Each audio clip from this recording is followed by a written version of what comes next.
Mi nieta me tomó la mano con fuerza aquella mañana. Sus dedos estaban temblando. Abuelito, mamá dice que hoy te van a internar. Miré hacia la sala. Mónica hablaba en voz baja con su marido, convencida de que yo no podía escucharlos.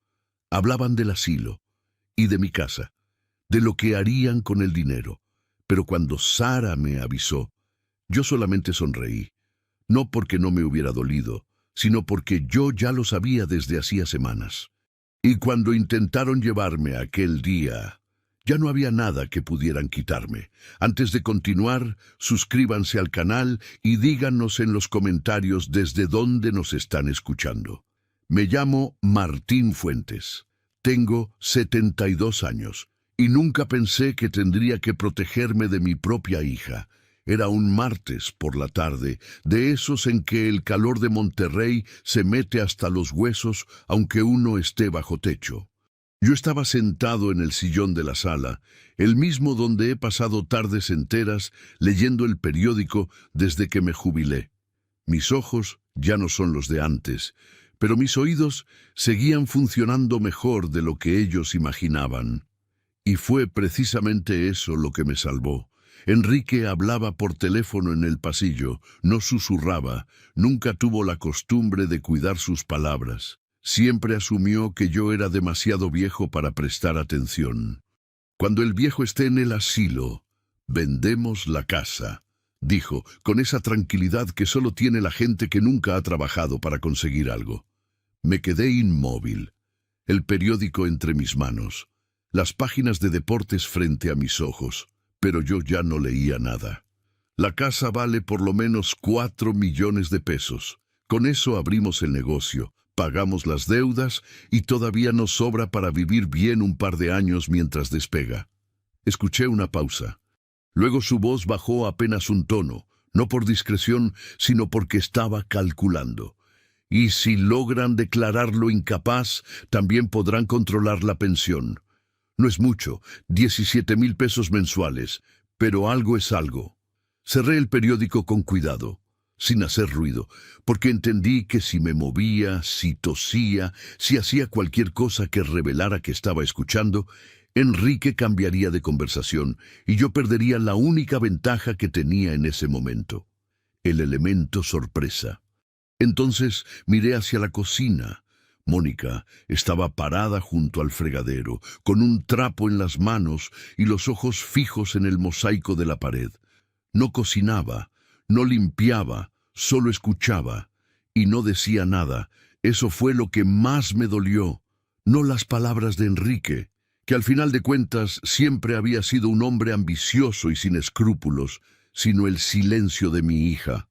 El silencio de la niña que yo cargué en brazos cuando era bebé, a quien le compré los útiles escolares, trabajando horas extra en la ferretería, a quien pagué la carrera técnica de administración cuando su madre ya había muerto y yo era el único que quedaba.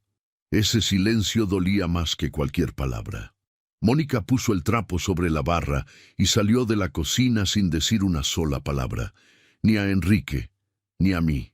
Yo me levanté del sillón con el mismo ritmo pausado de siempre. Caminé hacia el baño. Me lavé la cara con agua fría.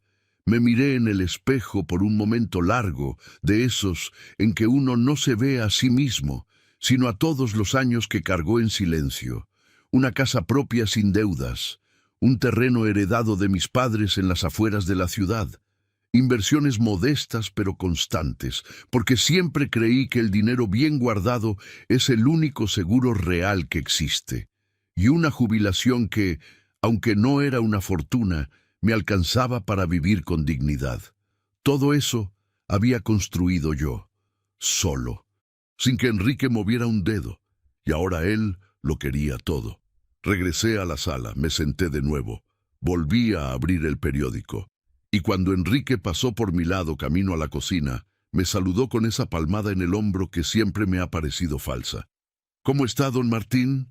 Bien, respondí. Muy bien. Él sonrió. El tipo de sonrisa que tienen las personas que creen que ya ganaron. Esa noche no dormí.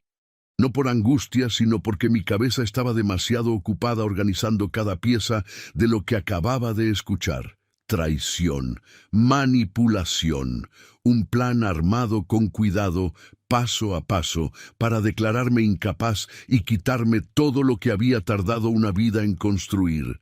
Pero yo he visto muchas cosas en esta vida. He sobrevivido deudas, enfermedades, la muerte de mi esposa y épocas en que no sabía si habría dinero para la semana siguiente. No llegué a esta edad siendo ingenuo. Si Enrique quería jugar, yo también sabía jugar, solamente que él aún no lo sabía. Me levanté a las 5 de la mañana. Preparé café. Me senté en la mesa de la cocina con una libreta en blanco y un lápiz, y empecé a escribir. No una carta, no una queja, un plan, porque si algo me había enseñado la vida, es que cuando alguien viene por lo tuyo con documentos y abogados, la única respuesta que funciona es llegar antes que ellos. Pero aquella no fue la peor parte de la conversación que escuché ese martes. Cuando terminé de escribir y fui al baño a lavarme los dientes, escuché a Mónica hablando en el cuarto. Creía que yo seguía dormido. «Ya tienen fecha», dijo en voz baja. «En el lugar ya dejaron todo adelantado. Este fin de semana ya habían marcado el día de mi internación. Hay cosas que uno encuentra sin buscarlas y que cambian todo lo que creía saber. Fueron 3 días después de aquella noche sin sueño. 3 días en que me moví por la casa como siempre, despacio, con mi café por las mañanas, mi periódico por las tardes, mis programas de noticias antes de dormir. 3 días en que Mónica me miraba con esa expresión que mezcla culpa con determinación. La misma cara que ponía de niña cuando había roto algo y todavía no lo había confesado. Y Enrique, puntual como siempre, llegaba a comer, se sentaba a la cabecera de la mesa como si la casa ya fuera suya, y me preguntaba cómo había dormido con una sonrisa que yo ya no podía ver sin sentir un peso en el pecho. El martes siguiente, Mónica salió temprano con Sara a una cita del colegio.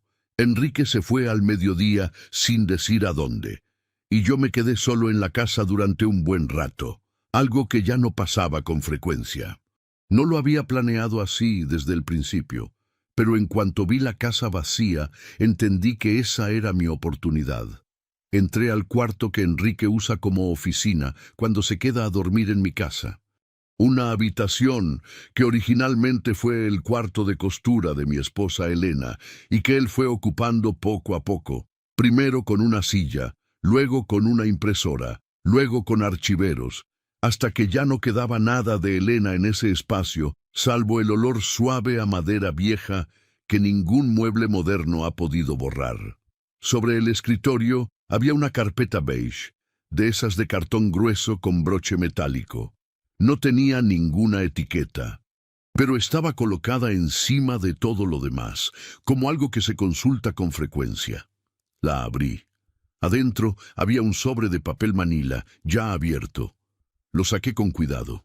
Dentro encontré 4 hojas membretadas, con logo de una clínica privada que no conocía, y el nombre de un médico impreso en la parte superior, Dr. Rodrigo Villanueva, con un nombre y unas credenciales que, vistas de lejos, sonaban respetables. Empecé a leer. El primer documento era una evaluación cognitiva. Decía que el paciente, de iniciales MF, presentaba episodios recurrentes de confusión temporal, dificultad para administrar recursos económicos de forma autónoma y signos compatibles con deterioro cognitivo leve a moderado que requieren seguimiento especializado y posible tutela legal. Las manos me temblaron apenas un momento, solo uno. Luego las controlé, porque lo que tenía frente a mí no era un diagnóstico médico, era una herramienta, un documento fabricado para justificar lo que Enrique ya había decidido, quitarme legalmente el control de mis bienes y entregarle a él todo lo que yo había construido. La segunda hoja era más técnica, llena de términos que cualquier persona mayor podría no entender, pero que yo leí con calma hasta el final. Hablaba de una evaluación neuropsicológica que, según el documento, había sido realizada 3 semanas antes. 3 semanas antes. Yo no había pisado ninguna clínica en los últimos 4 meses, y la última vez que fui al médico fue por una revisión de rutina con mi médico de cabecera, el doctor Garza, que me conoce desde hace 20 años y que firmó, sin dudarlo, un certificado de salud en perfectas condiciones. Alguien había levantado ese expediente sin que yo estuviera presente, o con datos falsificados, o con la participación de alguien que podía acceder a mis datos personales. La tercera hoja era la que más frío me dio.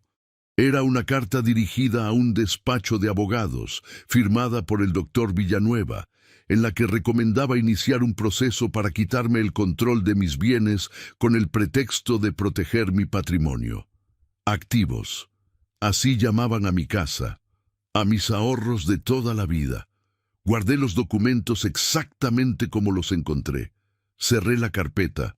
La dejé en el mismo lugar, con la misma inclinación. Salí del cuarto y cerré la puerta sin hacer ruido. Caminé hasta la cocina. Serví un vaso de agua. Me lo tomé de pie, mirando el jardín por la ventana. La bugambilia que Elena plantó el año en que nos mudamos a esta casa todavía florecía cada primavera con esa violeta brillante que a ella le gustaba tanto. Ese arbusto había sobrevivido sequías, heladas y años de abandono cuando yo no sabía cuidarlo. Seguía ahí.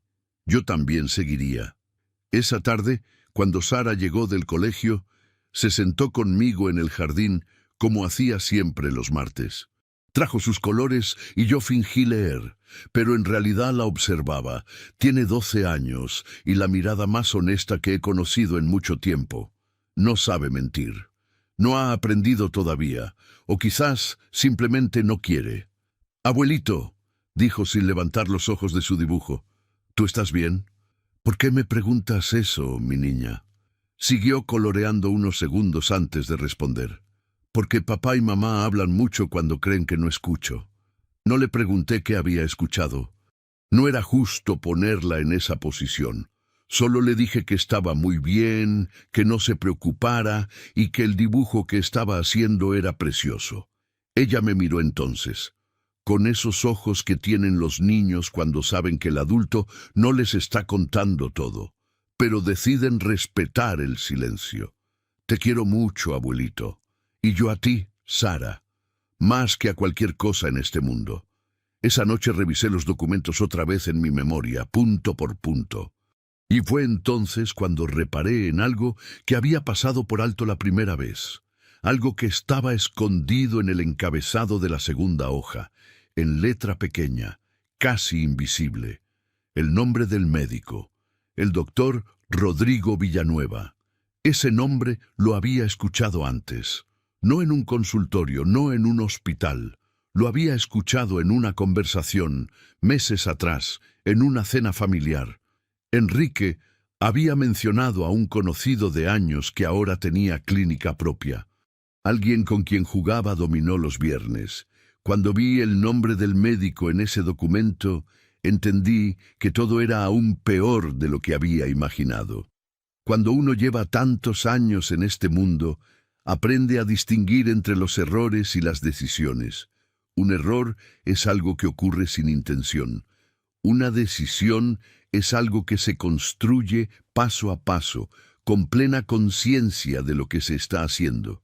Y lo que Enrique había armado con el doctor Villanueva no era ningún error.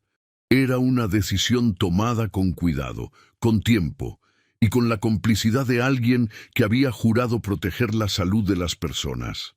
Tardé 2 días en confirmarlo, no porque dudara de lo que había visto, sino porque quería estar completamente seguro antes de mover cualquier pieza.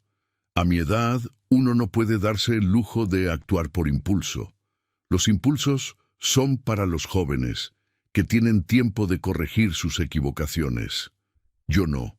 El miércoles por la mañana, mientras Mónica llevaba a Sara al colegio y Enrique dormía hasta tarde como acostumbraba, busqué en mi vieja agenda de direcciones. La tengo desde hace más de 20 años. una libreta de pasta azul marino, con las esquinas ya gastadas. Ahí encontré el número de Bernardo, un amigo de toda la vida, que trabajó 30 años en el sector médico antes de jubilarse. No éramos cercanos en estos últimos tiempos, pero el tipo de amistad que se construye en la juventud no desaparece, solo se guarda. Salí a caminar como hago todas las mañanas, solo que ese día caminé hasta el parque que está a unas cuadras. Me senté en una banca alejada de la entrada y llamé a Bernardo desde mi celular. Me contestó al tercer timbre con esa voz ronca que siempre ha tenido. Martín. ¿Cuánto tiempo, hombre? Mucho, Bernardo. Oye, necesito pedirte un favor. Uno discreto. Hubo una pausa breve. Bernardo siempre fue un hombre que entiende rápido. Dime. Le di el nombre del doctor Rodrigo Villanueva.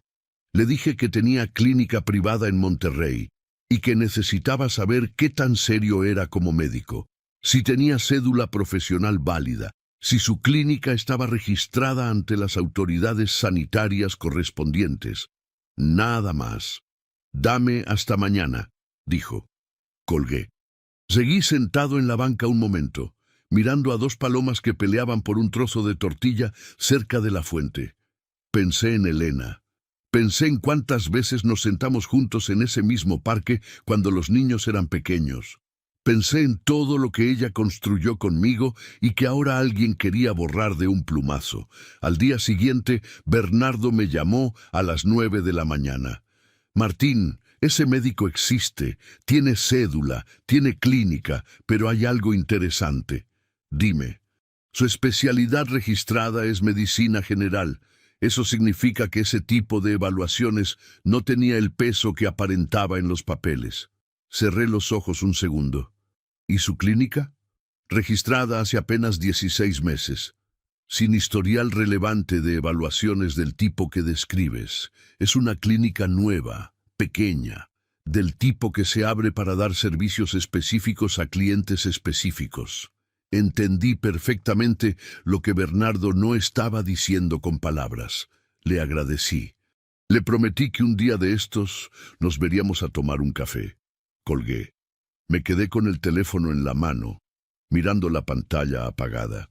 Afuera, el sol de Monterrey ya calentaba fuerte, como suele hacerlo a media mañana. En la calle pasó un camión repartidor con música norteña a todo volumen, de esa que suena festiva aunque uno no tenga nada que celebrar. El plan de Enrique era simple en su estructura, pero brutal en sus consecuencias. Primero, fabricar un expediente médico que documentara un deterioro cognitivo que yo no tenía. Segundo, usar ese expediente para intentar quitarme legalmente el control de mis bienes.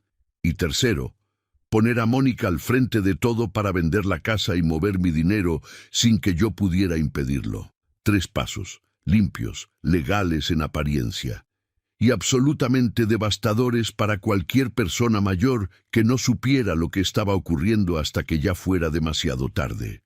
Esa tarde, cuando Enrique llegó a comer, lo observé con otros ojos, no con odio, porque el odio consume energía que yo necesitaba para otras cosas, sino con la mirada fría y calculadora de alguien que ya conoce todas las cartas del contrincante y está esperando el momento preciso para mostrar las suyas. Me sirvió agua sin que yo se la pidiera. Gesto amable, de esos que hacen las personas cuando necesitan que uno baje la guardia. ¿Cómo se siente hoy, don Martín? De maravilla, respondí. Dormí muy bien. Él asintió, sonrió, siguió comiendo.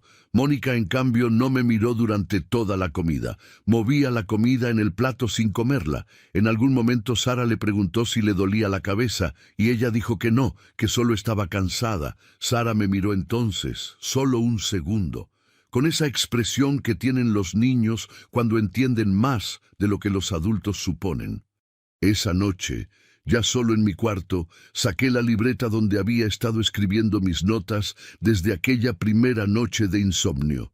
Releí todo, el terreno heredado de mis padres, que valía bastante más de lo que figuraba en papeles, y yo lo sabía. La casa donde vivía, con un valor de mercado de entre 3.800.000 y 4 millones de pesos, dependiendo del comprador. Las inversiones en el banco, modestas pero constantes, que sumaban poco más de 480.000 pesos. Y la pensión mensual, 17.000 pesos, que llegaban puntual el primer día de cada mes desde hacía 8 años. Todo eso estaba resumido en una carpeta beige sobre un escritorio. Todo eso querían quitarme con 4 hojas membretadas y la firma de un médico sin respaldo real. Cerré la libreta, apagué la lámpara, me quedé en la oscuridad un momento, escuchando el sonido de la casa, el refrigerador, el aire, algún perro en la calle. Los mismos sonidos de siempre, en la casa que construí con Elena ladrillo por ladrillo durante casi 40 años. Y fue en ese momento de silencio cuando tomé la decisión más importante de mi vida. Si ellos querían quitarme todo, yo desaparecería antes de que pudieran hacerlo. No huiría, no me escondería. Haría algo mucho más inteligente que eso. Les quitaría el objeto de su codicia antes de que ellos pudieran tocarlo. Lo que uno tarda años en construir también puede ponerse a salvo sin hacer ruido. El lunes siguiente salí de casa a las 8 de la mañana con mi ropa de siempre, mi saco café y mis zapatos de piel que uso para las ocasiones que requieren seriedad. Mónica me preguntó a dónde iba. Le dije que al médico, una revisión de rutina. Ella asintió sin preguntar más, con esa mezcla de alivio y culpa que últimamente no se le quitaba de la cara. Enrique ni siquiera estaba despierto. Tomé un taxi hasta el centro, no el banco más cercano a mi casa, sino una sucursal en otra colonia, una donde no me conocieran por nombre, donde fuera solamente un cliente más. Entré, saqué número y esperé sentado en una silla de plástico azul durante 20 minutos, mirando cómo los empleados atendían con esa prisa artificial que tienen los bancos cuando hay fila. Cuando me llamaron, pedí hablar con el gerente. El muchacho que se acercó tendría unos 35 años, traje gris, corbata azul marino, el tipo de persona que aprendió a ser formal antes de aprender a ser humano.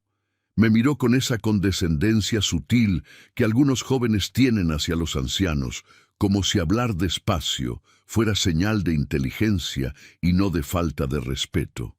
Le expliqué lo que necesitaba con toda la claridad del mundo. Quería revisar las opciones para liquidar mis inversiones, sin complicaciones, sin productos nuevos que me quisiera vender.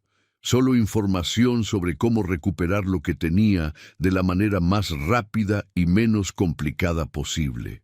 El muchacho cambió de expresión a la mitad de mi segunda oración. Pasamos a su oficina. Mis inversiones en ese banco representaban décadas de disciplina. Fondos de inversión conservadores, un par de certificados de inversión y una cuenta de ahorro vinculada que había ido alimentando con los sobrantes de la pensión mes a mes. El total, entre todo, rondaba los 480.000 pesos. Le pedí que me explicara los tiempos y las penalizaciones por retiro anticipado. Escuché con atención. Tomé notas en mi libreta pequeña, la que cargo en el saco. Y al final le dije que necesitaba pensarlo, que regresaría en unos días. No regresé en unos días, regresé al día siguiente. Pero antes de volver al banco, hice otra visita. El martes por la mañana fui a ver a don Aurelio, el notario que había gestionado el testamento de Elena hace 12 años y que desde entonces se había convertido en algo parecido a un asesor de confianza. Un hombre mayor que yo, con una oficina pequeña y ordenada en la calle Morelos, llena de libros de derecho, con los lomos desgastados y una planta de interior que siempre me había parecido imposiblemente verde para un lugar sin ventanas grandes. Me recibió de inmediato. Así es con la gente de confianza, no necesitan agenda. Le expliqué la situación sin rodeos. Le mostré las fotografías que había tomado con mi celular de los documentos en la carpeta de Enrique. Las hojas membretadas, La carta al despacho de abogados, el nombre del doctor Villanueva. Don Aurelio las leyó en silencio, 2 veces, con esa concentración que tienen los hombres que han pasado décadas leyendo entre líneas. Martín, dijo al fin, sin levantar los ojos del teléfono, esto es un intento de declararte incapaz para quitarte el control de tus cosas. Lo que están armando tarda entre 3 y 6 meses en resolverse si hay un buen abogado de tu lado. Pero si te agarran desprevenido y sin representación, puede ir mucho más rápido. ¿Cuánto tiempo tengo? Eso depende de cuándo presenten la solicitud. Pero si ya tienen el expediente médico listo, puede ser cuestión de semanas. Entonces necesito moverme antes. Me miró entonces con una expresión que mezcla respeto y algo parecido a la tristeza. ¿Qué tienes en mente? Se lo expliqué, punto por punto. Él escuchó sin interrumpirme, con las manos juntas sobre el escritorio y los ojos fijos en mí. Cuando terminé, guardó silencio un momento largo. Es legal, dijo al fin. Todo lo que me estás describiendo es perfectamente legal. Pero tienes que hacerlo en el orden correcto y tienes que hacerlo rápido. ¿Cuánto tiempo necesita usted? Dame 4 días para prepararlo del terreno. Lo demás tendrás que moverlo tú con discreción. Y para lo otro, hizo una pausa. Necesitarás un abogado además de mí. Tengo uno de confianza. Lo llamo hoy mismo. Salí de la notaría a las 11:15 de la mañana con el sol de frente y algo que no había sentido en días. Claridad. Los siguientes 4 días los viví con una calma que probablemente desconcertó a Mónica, porque cuando uno está tranquilo en medio de una tormenta, los demás no saben si es sabiduría o ignorancia. Desayunaba con la familia. Veía mis programas. Jugaba con Sara en el jardín por las tardes. Y cada mañana, mientras la casa dormía, yo avanzaba. El miércoles liquidé los fondos de inversión. El jueves liquidé también los certificados de inversión. Entre ambas operaciones, con penalizaciones incluidas, recuperé 480,000 pesos, que deposité ese mismo día en una cuenta nueva que abrí en otro banco, a mi nombre exclusivo, sin beneficiarios registrados que Enrique pudiera conocer. El viernes, don Aurelio llamó para decirme que los documentos del terreno estaban listos.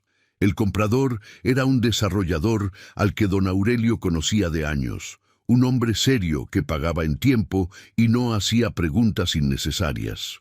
El terreno, aquel pedazo de tierra en las afueras de la ciudad que mis padres me dejaron y que yo había conservado sin saber muy bien para qué, se vendió por 850,000 pesos. El sábado firmé en la notaría, solo, sin decirle a nadie. El lunes siguiente, el abogado que me recomendó don Aurelio, un hombre joven llamado Patricio Salas, con fama de ser meticuloso y absolutamente discreto, me llamó para confirmar que había revisado toda la documentación. Don Martín, lo que usted tiene aquí es sólido. Nadie puede impugnar estas transacciones si están hechas correctamente y lo están. Esa tarde me senté a sumar en mi libreta.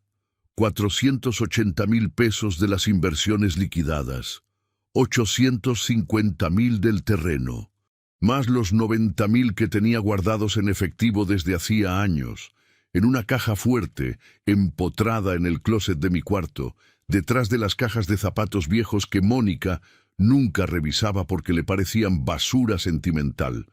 Total, 1,420,000 pesos. En una semana, sin que nadie en esa casa lo supiera, había convertido todo lo que podía convertirse en dinero líquido y lo había movido a un lugar donde nadie podía tocarlo. Pero liquidar las inversiones y el terreno no era el verdadero golpe.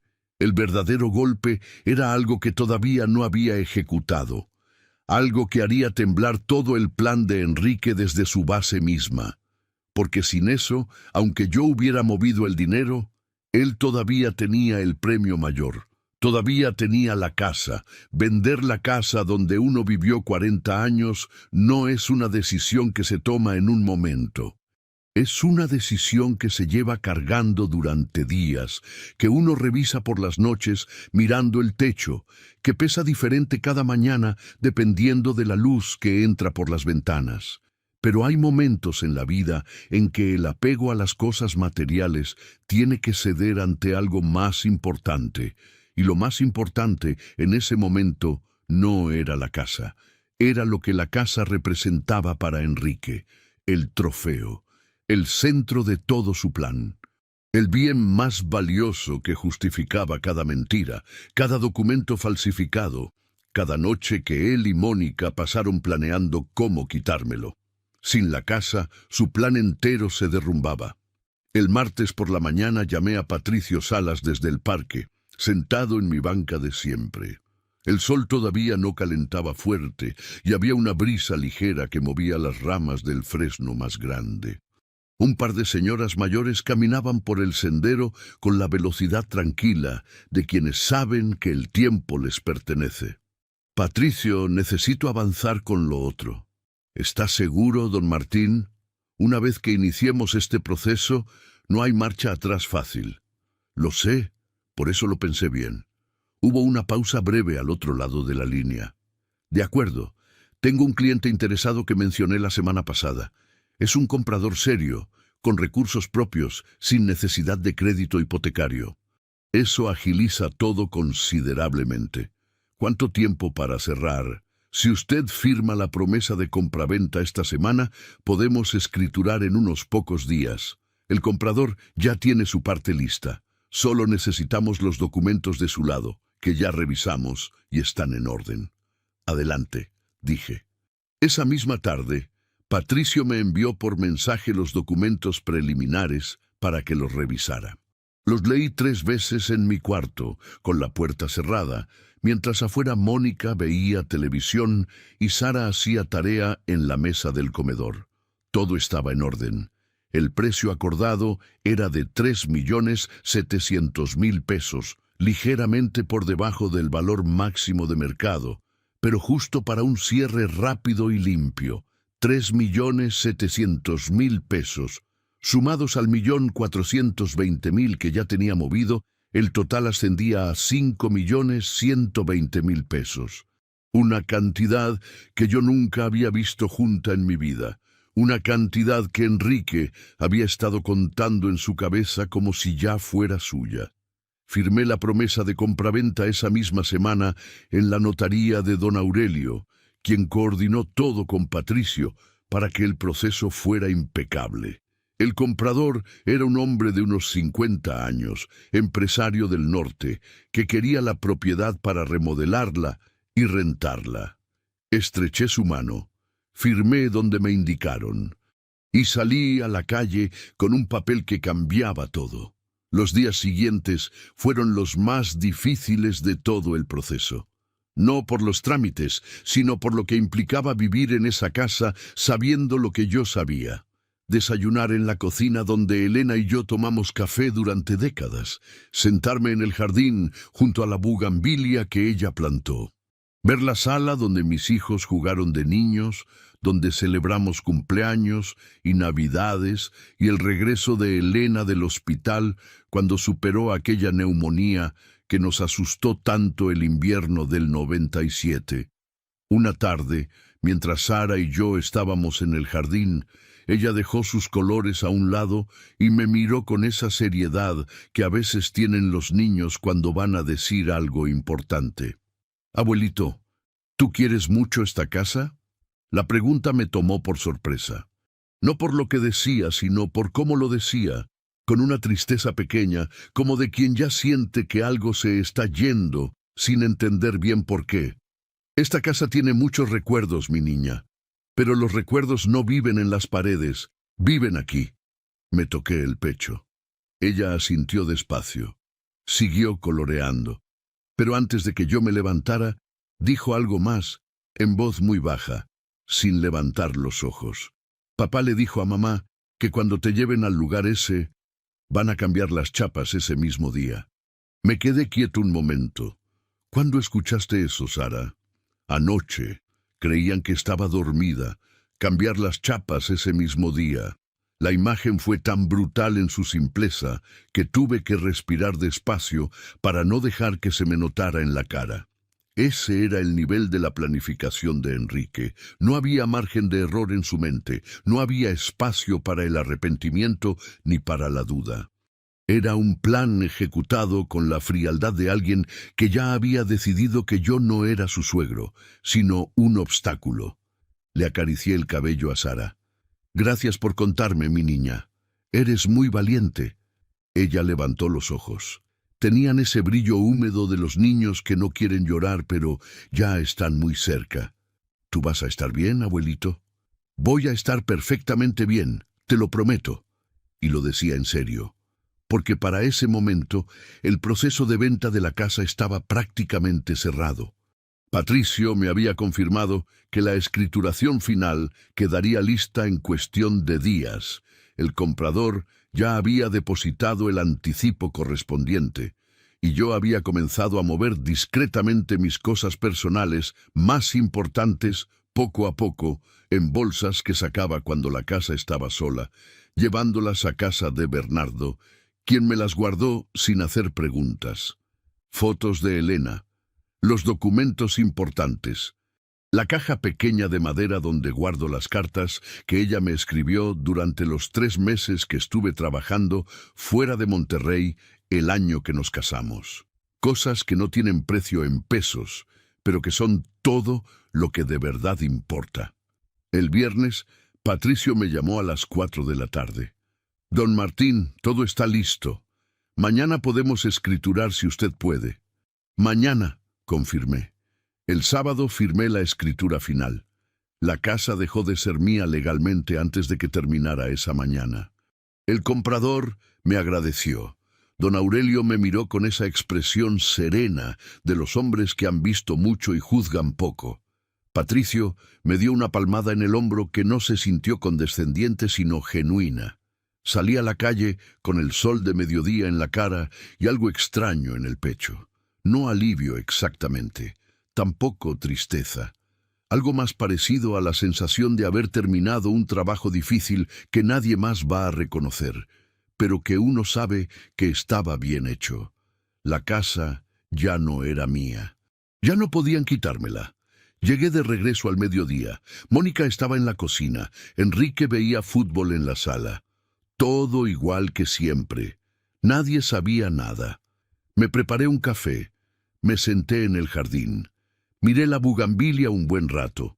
Entonces llegó la mañana del domingo, y Sara apareció en mi cuarto antes de que yo terminara de vestirme. Me tomó la mano con fuerza. Sus dedos estaban temblando. «Abuelito, mamá dice que hoy te van a internar». La miré. Sus ojos grandes, llenos de ese miedo honesto que solo tienen los que de verdad quieren a alguien. Yo solamente sonreí, porque mientras ellos creían que venían por todo, en ese momento, no muy lejos de allí, el nuevo propietario ya estaba en la casa revisando la entrega con su gente y los documentos en la mano. Hay una clase de calma que solo se consigue cuando uno ya no tiene nada que perder, porque ya lo puso todo a salvo. Eso era lo que sentía esa mañana de domingo mientras me terminaba de vestir. Sara seguía en la puerta de mi cuarto, con los ojos húmedos y los dedos entrelazados frente a ella, sin saber qué hacer con lo que acababa de decirme. La miré con la misma serenidad con que uno mira amanecer cuando sabe que el día va a ser largo pero necesario. «Entra, mi niña. Siéntate un momento». Ella entró despacio y se sentó en el borde de la cama. Miró alrededor del cuarto con esa atención nueva que tienen los niños cuando sienten que algo está cambiando sin entender exactamente qué. Quizás notó que el closet estaba menos lleno que de costumbre. Quizás notó que la foto de sus bisabuelos que siempre estuvo sobre el tocador ya no estaba. Quizás notó algo que no supo nombrar, pero que sintió como una despedida silenciosa. «¿Ya sabías, abuelito?» «Sí, mi amor, ya sabía». «¿Y no tienes miedo?» Me senté junto a ella. El colchón se hundió levemente bajo mi peso, ese sonido familiar de resortes viejos que uno termina por no escuchar hasta que sabe que va a extrañarlo. El miedo es para cuando uno no está preparado. Yo estoy preparado. Ella no dijo nada más. Me abrazó fuerte, con esa fuerza desproporcionada que tienen los niños delgados cuando abrazan de verdad. Olía a champú de manzana y a ese perfume dulce e indefinible que tienen los niños antes de crecer. Me quedé así un momento, con la mano en su cabeza, pensando que este abrazo era lo único de esa casa que de verdad me iba a costar dejar. «Ahora ve con tu mamá», le dije, «y no digas nada de que hablamos». Ella asintió. Salió del cuarto con cuidado, como si el piso pudiera romperse. Me puse el saco café, revisé que mi cartera estuviera en el bolsillo interior. Dentro tenía lo único que necesitaba para ese día: una tarjeta del Banco Nuevo, el número de Patricio Salas guardado en el teléfono y una dirección en otra ciudad escrita a mano en un papel doblado. Salí al pasillo. Mónica estaba en la sala de pie, con el bolso colgado en el hombro y las llaves del coche en la mano, vestida con más cuidado que un domingo normal. Eso me dijo todo lo que necesitaba saber sobre cuánto había ensayado este momento. «Papá», dijo con esa voz que uno usa cuando ha practicado las palabras frente al espejo, «pensé que hoy podríamos salir a conocer un lugar tranquilo. Un residencial cerca de aquí, con jardines y gente agradable». Dijo también que era por mi bien, pero ni ella misma sonó convencida. «Claro», dije. Ella parpadeó. No esperaba eso. «¿Sí? Sí, Mónica. Vamos». Enrique apareció desde el pasillo en ese momento, con esa puntualidad que solo se tiene cuando uno está esperando una señal. Traía una chaqueta que no era de domingo, sino de ocasión, la de los tratos cerrados. Me miró con una sonrisa. «Qué bueno, don Martín, le va a gustar mucho». No le respondí. Tomé mi bastón del perchero junto a la puerta, aunque no lo necesito para caminar, sino para los días largos, y salí primero. El coche de Mónica era un sedán plateado del año. Me senté en el asiento de atrás sin que me lo pidieran. Sara subió junto a mí. Enrique adelante, en el lugar del copiloto. Mónica manejó. El trayecto duró unos 20 minutos. Salimos del barrio, cruzamos la avenida principal, tomamos una carretera secundaria hacia las afueras. Mónica no habló durante el camino, solo puso música suave en el radio, de esa que se usa para ambientar situaciones que uno no sabe cómo nombrar. Enrique miraba el teléfono con esa concentración fingida de quien en realidad está pendiente de otra cosa. Sara tenía su mano dentro de la mía durante todo el trayecto. No dijo nada. Solo apretó cuando pasamos el segundo semáforo, y yo le respondí con el mismo apretón, suave, para decirle sin palabras que todo estaba bien. El residencial tenía una barda blanca larga, un portón de herrería verde, y adentro un jardín ordenado con palmeras y bancas de cantera.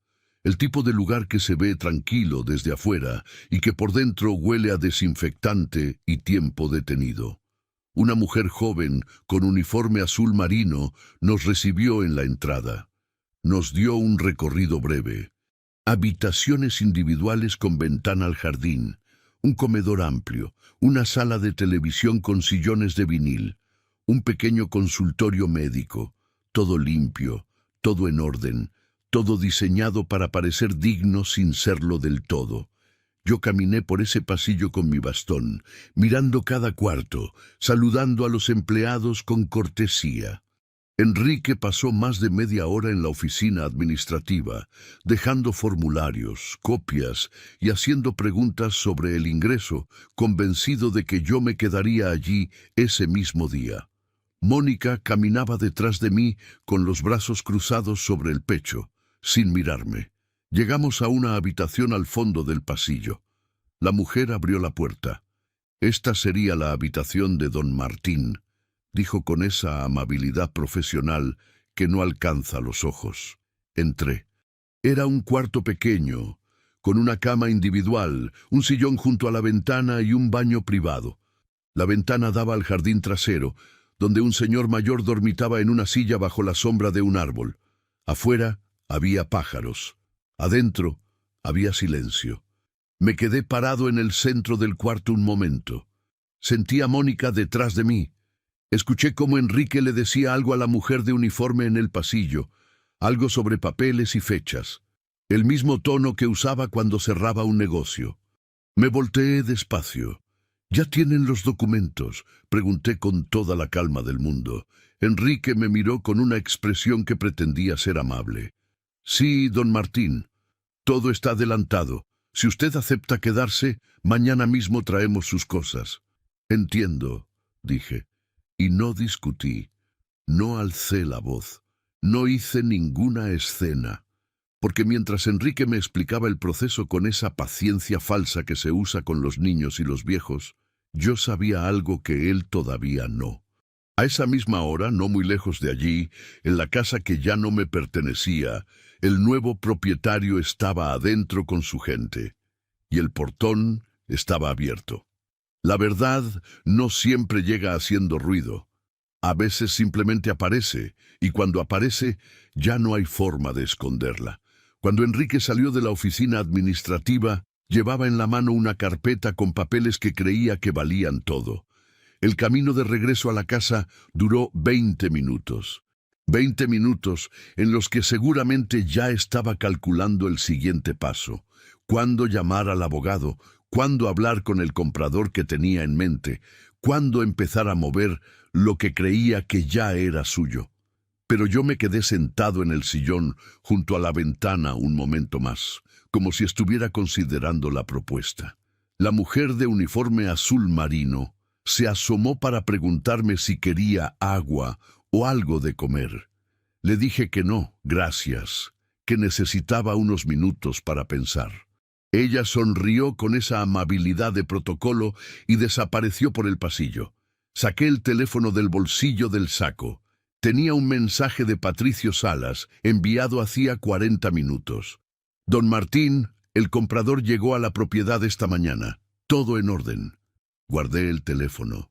Me levanté del sillón, tomé mi bastón y caminé hacia la recepción. La señorita del escritorio levantó los ojos cuando me acerqué. «Don Martín, ¿necesita algo?»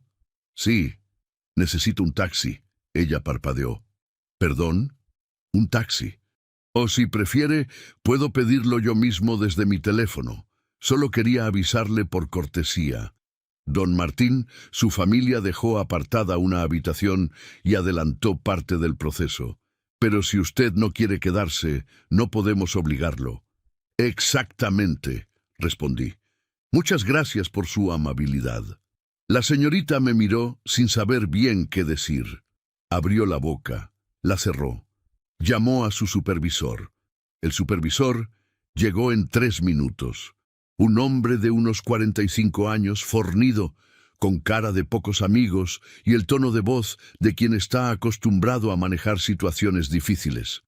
Me explicó con mucha paciencia y muy poca sutileza que mi familia había completado el proceso de ingreso y que lo más conveniente era que yo me quedara tranquilo. Le pedí que me mostrara la orden judicial que me obligaba a permanecer en esa institución. No pudo mostrarme ninguna, porque no existía. Salí de ese lugar a la 1:10 de la tarde, caminando por mi propio pie, con mi bastón y mi saco café, mientras el supervisor me miraba desde la puerta sin saber exactamente qué había pasado. El taxi llegó en 8 minutos. Mientras lo esperaba sentado en una banca junto al portón verde, calculé los tiempos. Enrique y Mónica habían salido aproximadamente a las 12:40. El trayecto de regreso a la casa era de unos 20 minutos. Eso significaba que llegaron alrededor de la 1:05. El nuevo propietario llevaba dentro de la propiedad desde la mañana. Subí al taxi. Le di al chofer la dirección de Bernardo, donde tenía guardadas mis cosas. Mientras el coche arrancaba, sonó mi teléfono. Era un número que reconocí de inmediato. El celular de Mónica. No contesté. Volvió a llamar 2 veces más en los siguientes 5 minutos. Luego fue el turno de Enrique, cuyo nombre apareció en la pantalla con esa insistencia desesperada de quien acaba de entender que el suelo bajo sus pies no es lo que creía. Apagué la pantalla y miré por la ventana del taxi. Las calles de Monterrey pasaban a los lados con esa indiferencia hermosa que tienen las ciudades cuando la vida de uno se está reorganizando por completo. Puestos de tacos, niños en bicicleta, una señora regando sus macetas en la banqueta, un perro dormido bajo un árbol. La vida ordinaria, siguiendo su curso. Imaginé la escena en mi casa, Enrique llegando con esa seguridad de quien viene a tomar posesión de lo que cree que ya le pertenece, sacando las llaves, abriendo el portón y encontrando al nuevo propietario adentro, con su gente y los documentos en la mano, revisando la entrega de la propiedad. Imaginé a Enrique preguntando qué estaba pasando, al nuevo dueño mostrándole la escritura, la fecha de la transacción, el nombre del nuevo propietario. Imaginé su cara en ese momento, y luego imaginé a Mónica parada detrás de él, mirando la casa que había decidido robarle a su padre, entendiendo de golpe que la casa ya no le pertenecía a nadie de su familia. Una canción vieja sonaba en la radio mientras yo miraba por la ventana. El teléfono volvió a vibrar. Esta vez no era Mónica ni Enrique. Era un mensaje de texto, de un número que no tenía guardado, pero que reconocí porque me lo había aprendido de memoria. El mensaje decía solamente: «Abuelito, mamá está llorando, ¿estás bien?». Era Sara. Le respondí de inmediato con las letras más tranquilas que pude escribir en ese momento. «Perfectamente bien, mi niña. No te preocupes». Guardé el teléfono. El taxi siguió avanzando entre el tráfico de domingo, y yo me quedé mirando la ciudad pasar, pensando que Enrique y Mónica seguían afuera de esa casa en ese momento, con la realidad cayendo encima como una pared entera. Pero lo peor para ellos todavía no había llegado. Todavía no habían visto lo que estaba sobre la mesa del comedor. Lo único que yo había dejado adentro de esa casa antes de irme. Un sobre blanco con sus nombres escritos a mano. Esa carta no la escribí con rabia ni con dolor. La escribí con la calma de quien ya había puesto a salvo todo lo importante. La había escrito la noche anterior, sentado en la mesa de la cocina de Bernardo, con una taza de café que se fue enfriando mientras yo elegía cada palabra con el cuidado que merecía la situación. No quería exagerar nada. Solo quería dejar las cosas claras, con esa claridad que durante semanas me había negado a mostrar porque la claridad prematura habría arruinado todo. Sobre la mesa del comedor, dentro del sobre blanco con sus nombres escritos a mano, decía lo siguiente: Mónica, Enrique. Cuando lean esto ya saben lo que encontraron. La casa dejó de ser mía antes de que ustedes intentaran moverme de allí. Las inversiones fueron liquidadas poco antes. El terreno fue vendido poco antes también. Todo lo que planearon quitarme ya no existe como ustedes lo imaginaban. No les escribo por odio, les escribo porque prefiero que esta verdad la lean de mí y no de un abogado. Escuché la conversación ese martes por la tarde. Vi los documentos del doctor Villanueva. Entendí el plan completo antes de que ustedes terminaran de armarlo. Y decidí no confrontarlos, no porque tuviera miedo, sino porque la confrontación solo sirve cuando el otro está dispuesto a escuchar. Y ustedes ya habían tomado su decisión. Mónica, tú y yo sabemos lo que tu madre habría dicho si hubiera vivido para ver esto. No voy a escribirlo.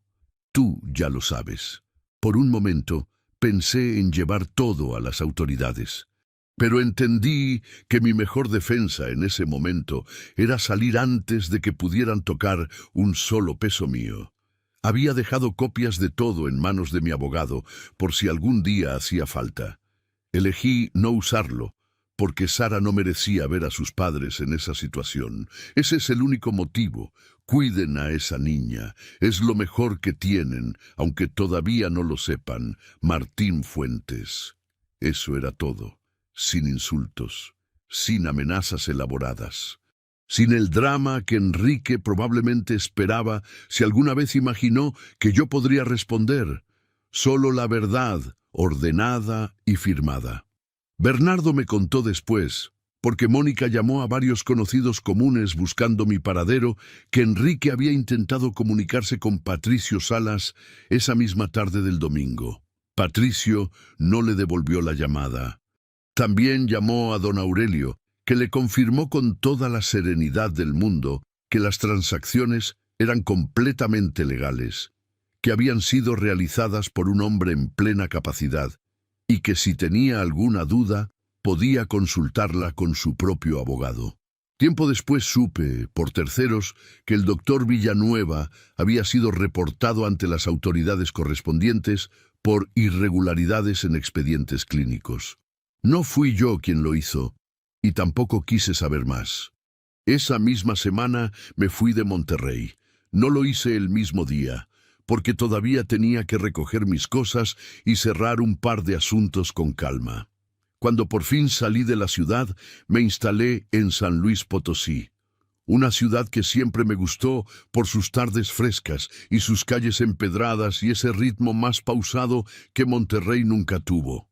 Había rentado un departamento pequeño en el centro histórico, en un edificio antiguo, con paredes gruesas y ventanas altas que dejaban entrar la luz de una manera que me recordaba a algo que no sabría nombrar exactamente, pero que se sentía como descanso. El departamento costaba 9,000 pesos mensuales. Con la pensión y los intereses del dinero depositado en instrumentos seguros, vivía con más comodidad de la que había tenido en años, sin deberle nada a nadie y sin que nadie dependiera de mí para justificar sus propias decisiones equivocadas. Por las mañanas desayunaba en un café de la plaza principal, donde la señora que atendía aprendió rápido que me gustaba el café negro sin azúcar y las gorditas de frijol. Por las tardes caminaba por el centro con mi bastón, mirando los edificios coloniales y las palomas y los estudiantes universitarios que llenaban las bancas con esa energía desordenada y hermosa de quienes todavía no saben cuánto van a extrañar ese tiempo. Por las noches leía o veía las noticias, o simplemente me sentaba junto a la ventana escuchando el sonido de la ciudad. Una vida pequeña, una vida completamente mía. Sara me escribía cada semana sin falta. Mensajes cortos, de los que mandan los niños, con emojis y noticias del colegio, y preguntas sobre si estaba comiendo bien. Yo le respondía siempre. Le conté que había encontrado una plaza con una fuente muy bonita, que había probado un mole que me hizo pensar en el que hacía su bisabuela, que los domingos tocaba una banda de música en el jardín principal y que la gente bailaba aunque hiciera frío. Ella me dijo una vez, en uno de esos mensajes, que sus papás estaban pasando por un momento muy difícil. No entró en detalles. Yo no pregunté, solo le respondí que eso era parte de la vida, que los momentos difíciles enseñan cosas que los momentos fáciles nunca pueden enseñar, y que lo importante era que ella siguiera siendo la persona honesta y valiente que siempre había sido. «¿Cuándo te voy a ver, abuelito?», me preguntó en el mensaje siguiente. «Pronto, mi niña, cuando tú quieras». Y lo decía en serio, porque lo que Enrique nunca entendió, y lo que quizá Mónica tardaría todavía en entender, era que la mejor respuesta no siempre hace ruido. No es una confrontación, no es un golpe visible, es simplemente esto: seguir viviendo bien, con dignidad, después de que alguien apostó todo a que no podrías. Ellos planearon durante semanas cómo quitarme todo. Yo me tardé menos tiempo en ponerlo todo a salvo. Y ahora, mientras ellos cargaban con las consecuencias de sus decisiones, yo estaba aquí, en una ciudad que aprendí a querer, tomando café en una plaza empedrada, escuchando campanas de iglesia que suenan a las 6 de la tarde, con esa puntualidad hermosa que tienen las cosas que no le deben nada a nadie. Me llamo Martín Fuentes, y en mucho tiempo no me había sentido tan libre como entonces. Durante aquellas noches tranquilas junto a la ventana, hubo una pregunta que volvió a mi cabeza más de una vez. ¿Hice bien en no denunciarlos? No tengo una respuesta definitiva.